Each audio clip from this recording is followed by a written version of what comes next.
Ayni paytda Toshkent viloyatining Bekobod tumanidamiz.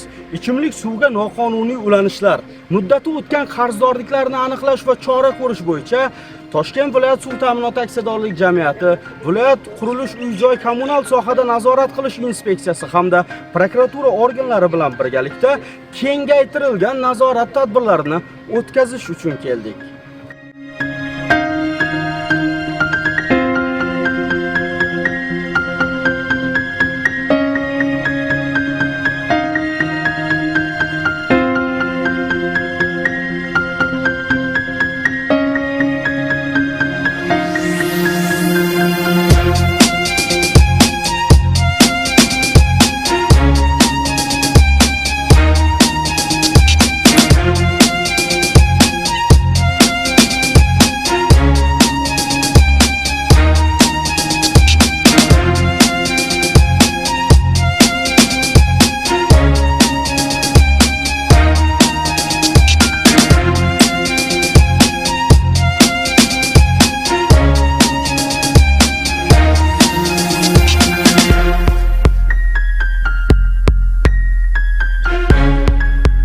Hozir men tushuntirib o'taman.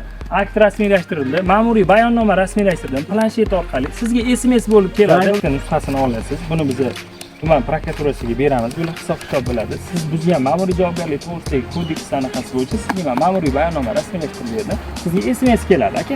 10 ming manatga jarima bo'lib keladi. Nima e'tirozlaringiz bo'ladigan bo'lsa-ki, bizlar yuridik tashkilotlarga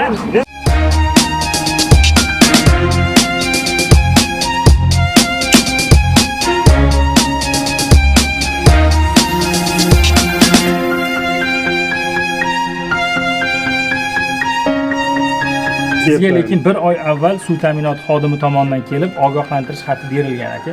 Shu bo'yicha siz borib ularga uchrashganingizda ham bu boshqa narsa edi. Umuman siz reaksiya qilmagansiz o'zgarish.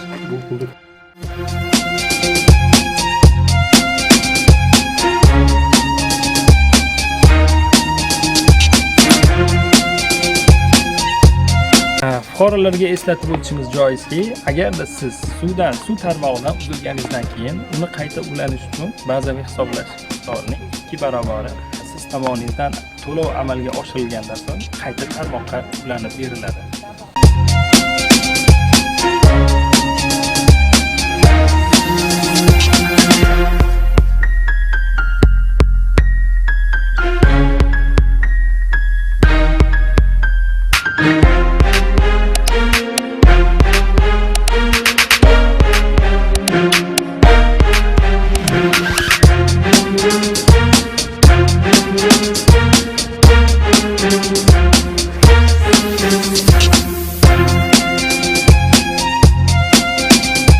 Sizga nisbatan hozir ma'muriy javobgarlik to'g'risidagi kodeksi 163-moddasi 1-qismiga asosan ma'muriy bayonnoma rasmiylashtirildi.